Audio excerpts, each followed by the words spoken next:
So what the hell is anti-imperialism? Because if you listen to a lot of people today, it basically just means whoever opposes the West must be good. That's it. That's the analysis. Empire, bad. Therefore, enemy of empire, good. No questions asked. But that's not what anti-imperialism originally was. Anti-imperialism came out of real struggles. Anti-colonial movements, socialist movements, national liberation movements. People weren't just saying down with the empire. They were saying, and here's what comes next. A new society, a new political order, something built on self-determination, on equality, on some version of collective freedom. It had content, it had direction, it had a vision. For more reading, check out Imperialism, the highest stage of capitalism, or The Wretched of the Earth, Now fast forward to today. You have Islamist movements, political Islam, that also oppose Western power. They oppose foreign intervention, they oppose imposed secular systems, they oppose Western dominance in the region.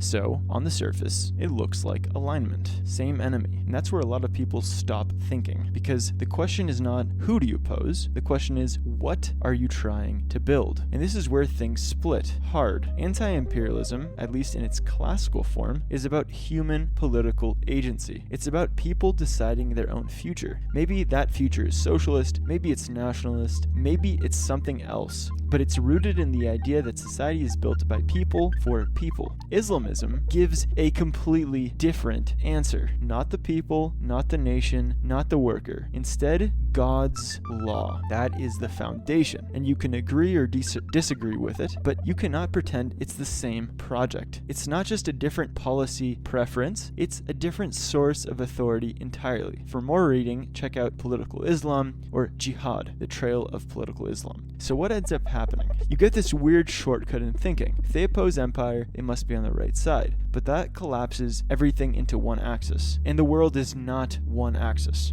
Because opposing domination does not tell you what replaces it. And sometimes what replaces it is not liberation. It's just a different system of control. Different languages, different symbols, different justification, but the same lack of freedom. For more reading, check out The Failure of Political Islam, Islamism, a documentary and reference guide. And this is where the contradiction becomes obvious. You have people who claim to stand for liberation, for universal rights, for equality, workers, and they align, even if rhetorically, with movements that do not share any of these fucking goals. Not because they agree with them, but because they share an enemy. And that's no fucking strategy. That's reaction. Because if your entire framework is oppose the West at all costs, then you stop asking the most important questions. What kind of world comes next? And once you stop asking that, anti-imperialism stops being a political philosophy. It just becomes a reflex. For more reading on this idea, check out the book Terror and Liberalism. Same enemy, irreconcilable futures. So the real question isn't, are they against empire? The real question is, what are they actually for? And do you really believe in that future?